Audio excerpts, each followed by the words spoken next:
Welcome back to the Simple and Smart SEO show and Follow Through Fridays. Woo! This week has been crazy. In the midst of launching our founders group for the SEO squad, I've also been juggling client work, some interviews. What else? Oh, fulfilling orders from a Shopify store. So this is a very busy and fun time. This week on Follow Through Fridays, I have something a little different because I did a LinkedIn Live with a company called SEO for Hire. And there were some questions that I answered live that after I watched it, of course, I thought, oh man, I wish I would have said this or that because I have a podcast and it's Follow Through Fridays. I could do that. Woohoo! I will link to the SEO for Hire show so that you can watch it if you'd like. It was a really fun episode to do with Shreya and Darius. One of the things that we were talking about was things that are vital for onboarding an employee. And I have come to realize that honestly, most of my onboarding problems have been because of me, because I didn't have a SOP in place. I didn't have a system in place for onboarding. So I would say if you're looking to hire someone, make sure that you list out all of the tasks that you expect them to do. And then for each task, list out the steps of the task, because there's nothing worse than hiring someone and paying them to follow you around, especially follow you around online as you try to figure out what they should be doing to help your business. There's a certain quality of person that goes above and beyond just because. No matter what the days, no matter, what's going on in their job, this job may not be their dream job. They just bring a dynamic quality to work with them. They look happy to help. They do the best job that they can to help you with the problem that you have. And that's what I would want in an employee. I bring an intensity to everything I do. So I'm looking for that quality and I'm looking for that same spark. And you see it when you go into a store and everybody hates their job. And then there's the one that sparkles. They're kind, they're efficient, they're hardworking. And so if you find a person like that on your team, you build them up, right?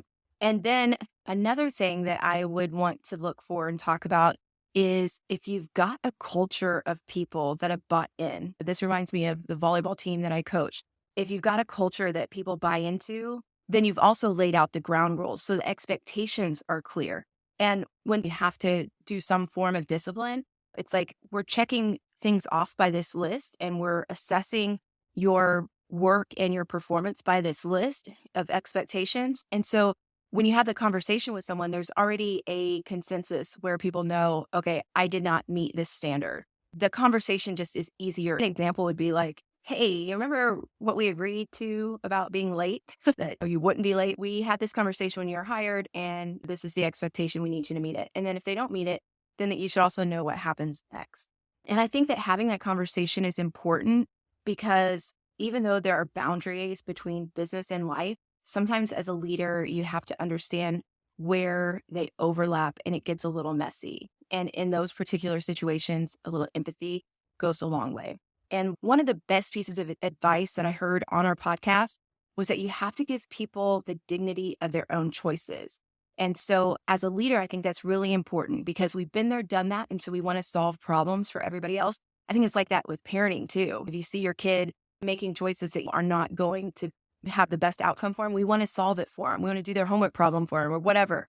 But sometimes we have to allow them the dignity of their own choices so that they can also have the dignity of their own consequences. So we got to give people room to breathe and grow. If they're on our team, we've got to trust them. We've got to have things in place so that we can check in with them and then maybe even buddy them up because especially in this world of virtual working, if you have more than 2 employees, then you can buddy them up so that they always have somebody they feel connected to. And I think that discouragement grows in isolation. So it's either in isolation or in a toxic environment or a combination of both. And one of the last things I wanted to say about this is that you can't control everything, but you can control whether you do what you say you're going to do. And that's where trust is built. And I think one of the things that has helped me as a leader is my experience in teaching and coaching, because when you're a teacher, you learn very quickly that you have to build relationships with those that you teach. If there's no relationship there, there's no learning there. So taking time as a leader, getting to know people beyond just like the job that they do for you is so critical. And I believe that empathy above all else is the most important quality of a great leader. And that commitment to a standard, because people are going to match your energy or at least strive towards it. And not every day will be perfect. Not every day is going to be 100% energy, But if you're committed, passionate, consistent, and empathetic, those are the qualities of a great leader. And that consistency is going to make up for the days where maybe you're off. But because you're so consistent on every other day, your team knows what to expect from you. Another thing is remember the wins. I write a lot and I have journal upon journal of ideas where I've written down different thoughts, and it's fun to go back and read. And I would encourage my team to do the same thing, especially wins, because when times get hard, it's easy to get bogged down with doubt and insecurity and maybe even imposter syndrome. But if you have a list of things where you have successfully done a job, to go back and read those things is like affirming to yourself that you in fact know what you're doing.